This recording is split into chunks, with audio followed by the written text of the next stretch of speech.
adi yuswa. Sasampunipun kita ngrepekaken kidung pasamuan Jawi kala wau. Sumangga pangibadah mirunggan saben dinten Jemuah adi yuswa ing Jemuah Legi kalih dasa Maret 2026 kita lampahi ing manah kita nggadahi pengaken. Pitulungan kita punika saking Gusti ingkang akarya jagat. Milanipun siramat lan tentrem rahayu saking Allah Sang Rama lan Gusti Yesus Kristus makuwon ing panjenengan sedaya. Amin. Para adi yuswa, jejer ingkang kita rembak nyepi lan takbiran, nyepi lan takbiran. Roma 12 ayat 18. Sebisa-bisa yen pancen gumantung marang kuwi adono rukun karo wong kabeh. Para adi yuswa, dinten punika pengetan nyepi lan takbiran saged sesarengan lan tamtu kemawon kedawi caksana anggenipun nindakaken. Nyepi ingkang ngemu teges amati geni, amati karya, amati lelungan lan amati lelaguan. Kosok wangsulipun takbiran ngemu teges caos syukur kabingahan kinantenan takbir ing pundiya papan. Ingkang setunggal nengenaken wekdal ingkang ening kendel ingkang sanesipun ngunjukaken panuwun kanthi kabingahan sukarena.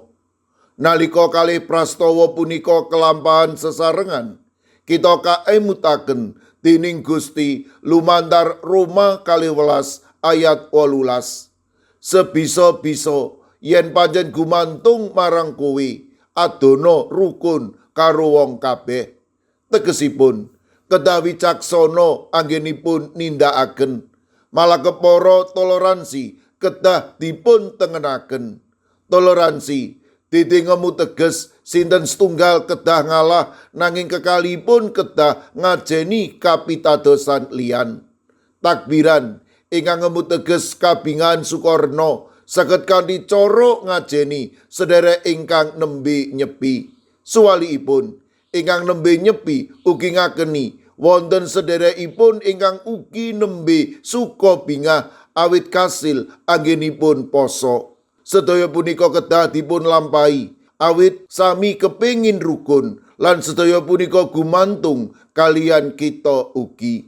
Para adi yuswa, negari kita mila maneka warni tradisi lan agami. Benten kawontenan mekaten punika bab ingkang limrah lan minangka kanyatan ingkang kelampahan. Nalika kita sami ngajeni tamtu kemawon bab ingkang benten boten badhe dados konflik nanging wekdal kangge kita gesang sesarengan ingkang wicaksana. Pitakenan kita dadi sinten ingkang ngawon nanging sinten ingkang saged nahan diri andhap asor lan purun wicaksana. Mila boten gampil nanging kita kedah nindakaken wicaksana ngemu teges nahan diri ngajeni njagi karukunan.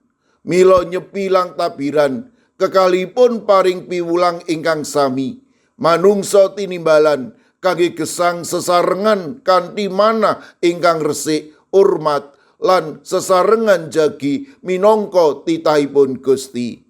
Monggo kita lampahi perkawis ingkang mekaten kanthi kebak ing katresnan. Amin. Sumangga kita ndedonga. Matur nuwun Gusti. Dinten punika paduka paring pitedah dhateng kawula. Amri kawula kedah wicaksana nindakaken perkawis sing gesang ingkang wonten ing satata gesang kawula. Kawula pasrahaken para adi yuswa ing pundiya papan. Monggo paduka ingkang reksa, paduka ingkang ngandi, paduka ingkang berkahi langkung-langkung. Para adi yuswa ingkang nembe nandhang sakit kawula pitados paduka ugi badhe maringi kekiyatan lan ugi kesarasan ingkang wetah. Kawula ugi masrahaken lare-lare kawula ing pundiya papan. Monggo paduka ingkang reksa, paduka ingkang nganti matemah lare-lare kawula anak putu kawula ugi tansah binerkahan dening paduka. Mirunggan kala ugi masrahaken sawetawis serek kawula ingkang nembe mudik sinten kemawon ing papan pundiya kemawon. Monggo paduka ingkang jagi, paduka ingkang reksa, paduka ingkang nganti matemas rek kawula ingkang nembe mudik menika saged pinanggih brayat kanthi kebak suka rena.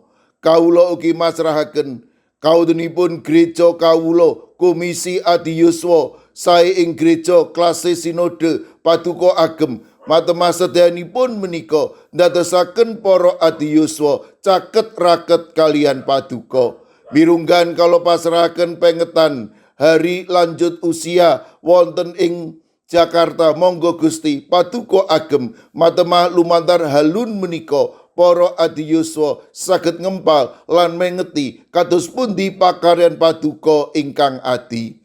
Kawula pasrahaken sedaya pasambat pandonga kawula wonten ing asma Paduka Gusti kawula Yesus Kristus ingkang paring berkah dhateng kawula.